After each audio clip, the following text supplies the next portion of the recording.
ساتوی پسرو وینو دا د شهیدانو کور دا د باتورانو کور دا د باتورانو کور دا د باتورانو کور دا د باتورانو کور ساتوی پسرو وینو دا د شهیدانو کور دا د باتورانو کور دا د باتورانو.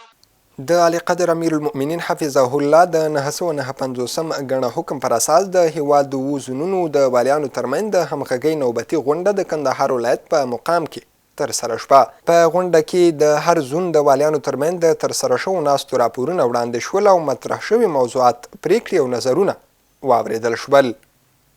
ننګرهار والي یو شمېر معلولینو سره ولیدل. ننګرهار والي حاجي ملا محمد نعیم اخوند یو شمېر معلولینو سره په لیدنه کې د جهاد دورې پر مهال د دوی د قربانیو، ستړیاوو، ترسره کړیو زحمتونو قدردانۍ وکړ او ډاډ ورکړ چې اسلامي امارت به یې حقونو ته لازمه پاملرنه وکړي. ننګرهار میشتې ولسونه د نشه یي توکو د مخنیوي او معتادینو د درملنې په اړه د امیر المؤمنین حفظه الله د فرمان هرکلی کوي او وایي د معتادینو درملنه به نه یوازې زرګونه کسان عادي ژوند ته راوګرځوي، بلکې د کورنیو او ټولنې اقتصادي وضعیت او ټولنیز ثبات به هم ورسره تامین شي.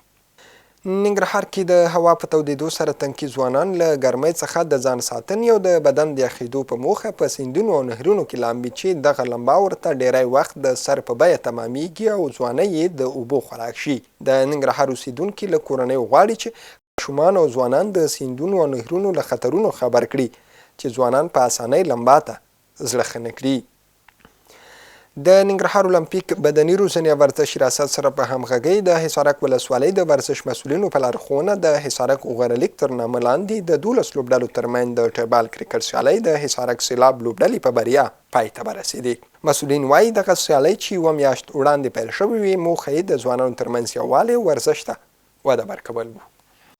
ساتوی پسرو وینو دا د شهیدانو کور دا د باتورانو کور دا د باتورانو کور دا د باتورانو کور دا د باتورانو کور ساتوی پسرو وینو دا د شهیدانو کور دا د باتورانو کور دا د باتورانو کور.